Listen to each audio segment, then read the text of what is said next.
காரைக்காலில் போலீசாரின் விசாரணைக்கு வர மறுத்து வீட்டை பூட்டி போராடிய சாராய வியாபாரியால் பரபரப்பு ஏற்பட்டது. புதுச்சேரியில் ஆபரேஷன் திரிசூல் என்ற பெயரில் காவல்துறை சார்பில் ரவுடிகள் நடமாட்டத்தை கண்காணித்து அவர்களை ஒடுப்பதற்கான நடவடிக்கைகள் எடுக்கப்பட்டு வருகின்றன. அதன்படி புத்தாண்டை ஒட்டி காரைக்காலில் ரவுடிகள், முன்னாள் ரவுடிகள் மற்றும் குற்றவாளி பட்டியலில் உள்ளவர்கள் வீடுகளில் போலீசார் திடீர் சோதனையில் ஈடுபட்டனர்.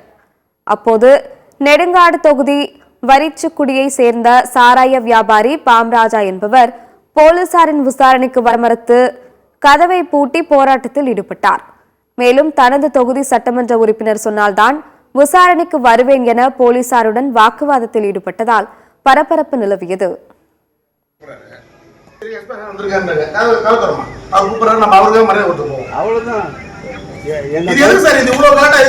நான் தொகுதி பொறுப்பாளர், என்ஆர் காங்கிரஸ் தொகுதி பொறுப்பாளர். இதை நான் லேசா விட்டுற மாட்டேன். இது சிஎம் வரைக்கும் போவோம். என்னன்னு பாத்துக்கிறீங்க.